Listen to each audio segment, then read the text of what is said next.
Chapter 4. This chapter is updated by novels.pl. While most of the demons were backing away, in fear of the magical flame which had just appeared in the air, Greem jumped off the path, dug out the soil underneath a nearby killer tree, used his magic flame to burn the thick tree root, and finally saw the material that he had come to harvest today. Between the tangled roots and pale white human bones were some small pulpy root nodes. Some were white, some were red, and there were even a few purple-colored ones. Greem suppressed the disgust he felt and, using a small knife that he carried with him, he carefully harvested 3 of the purple nodes and placed them into his waist pocket. Afterward, he quickly rushed back to the path. If this task wasn't so important, he wouldn't ever step outside of boundaries of the path. Even though he had moved with great speed, those demons, who had previously been running away, had, once again, gathered around. Also of note,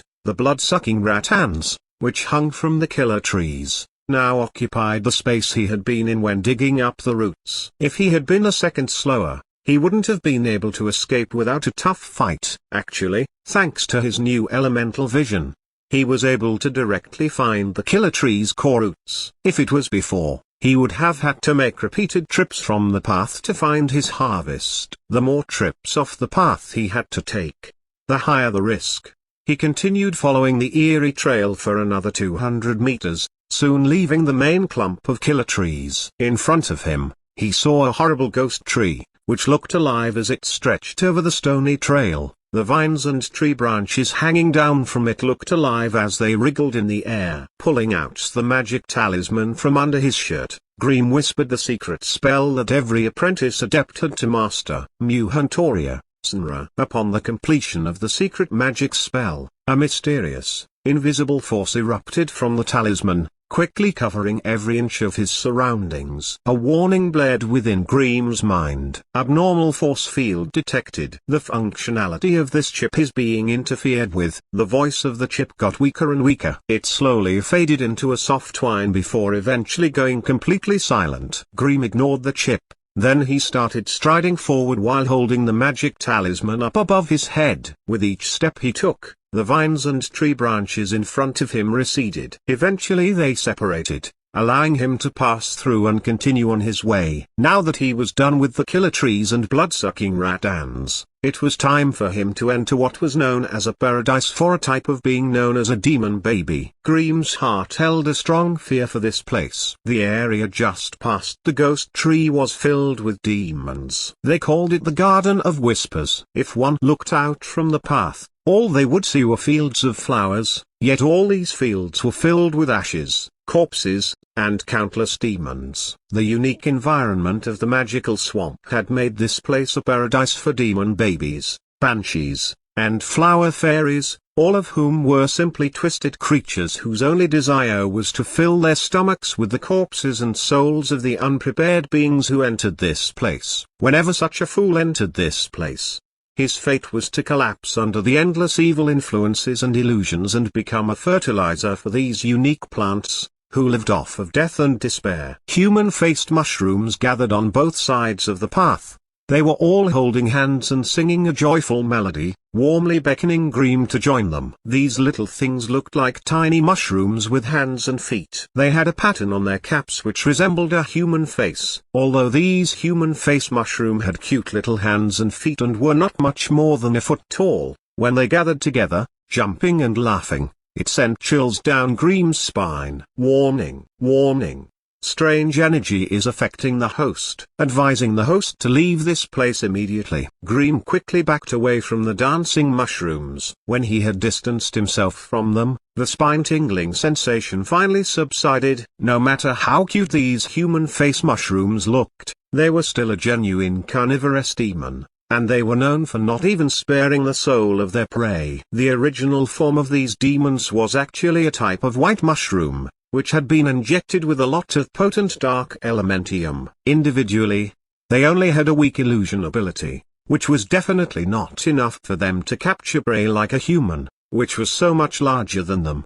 But these creatures lived together in a group. When hundreds of human face mushrooms gathered together, they could form a large mirage-like illusionary region. causing their prey to lose themselves without even realizing it. Thus, if one came across a large group of human-faced mushroom feasting on prey, their victim might still have a smile on his face, being completely immersed in some type of fantasy. For an official adept, these human face mushrooms, who only possessed basic illusion abilities, were simply a good material for enhancing their own magic. But for an apprentice adept like Greem, he would face the risk of being killed by them every time he encountered them. If Greem couldn't withstand the illusionary region created by these human face mushrooms and walk off the path of his own volition, then these creatures could enjoy a big feast without violating the agreement made with the tower. Therefore, facing toward these smiling but insidious demons, who kept moving closer to him,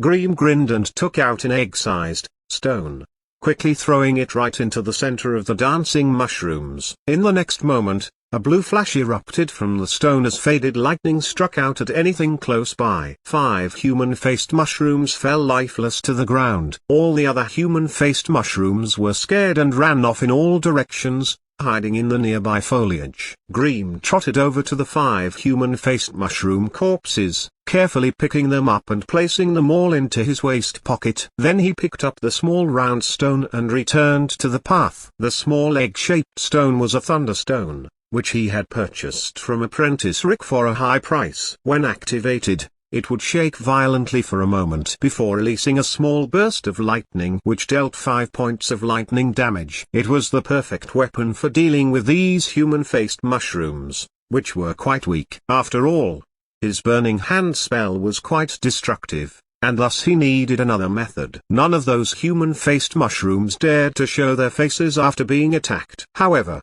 the countless spine-tingling glances and the noisy clattering whispers were still following after Greem, making his hair stand on end.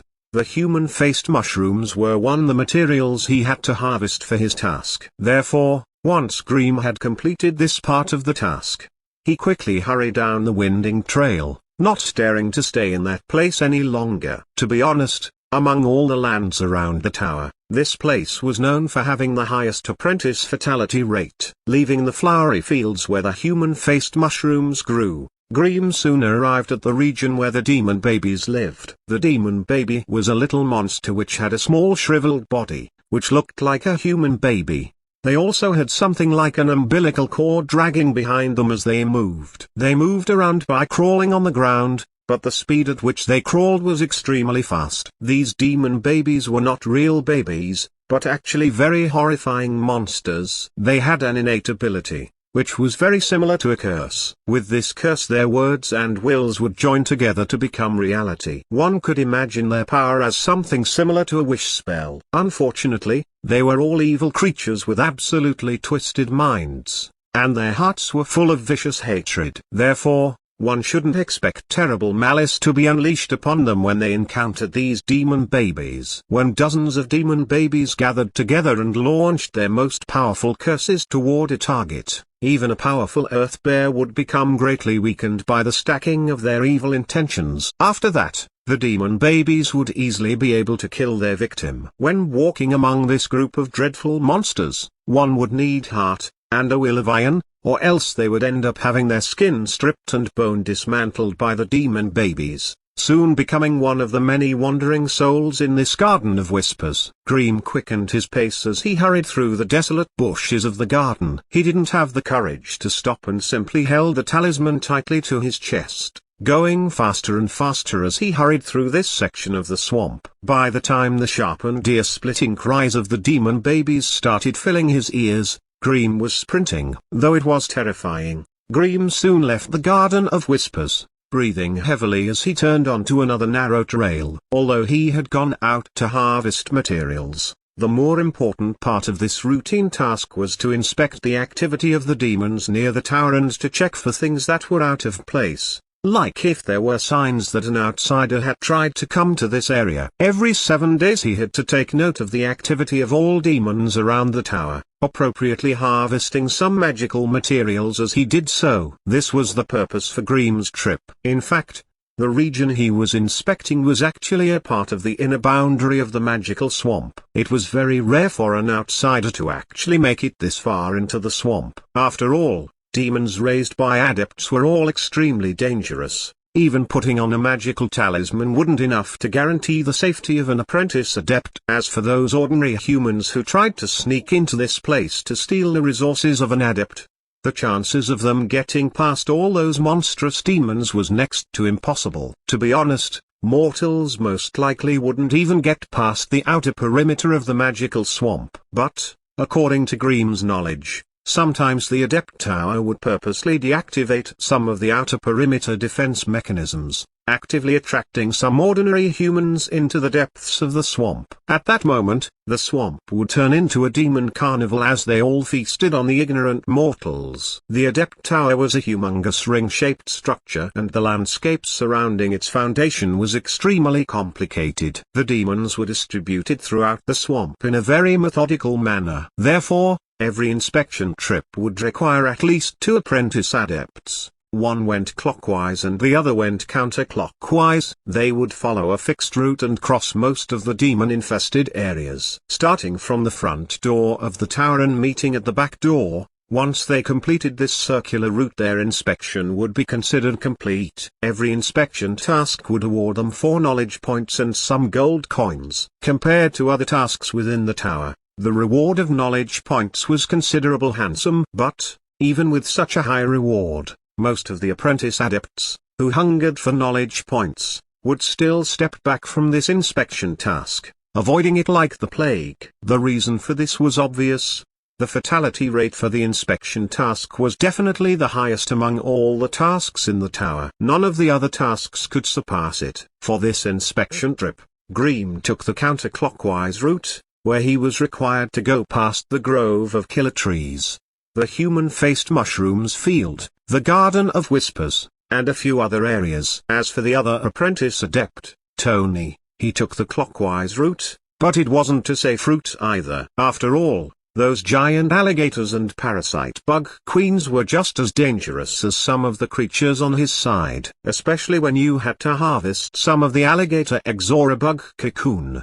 Doing these things required one to go deep into their nest, and this was what was so dangerous about the clockwise inspection task. Therefore, when Grimm saw Tony at the back door of the tower, he felt glad that Tony had survived as well. Both guys didn't talk much after they met. They just nodded their heads indifferently and continued into the tower. It was the apprentice leader, Anxorus, who was waiting for them there. After submitting the required items for the task, the two of them were basically free for the next 6 days. As for the knowledge points, Anxorus had input them into their magical talisman using a secret method. For all the apprentices in the tower, their magical talisman was actually a token of their identity.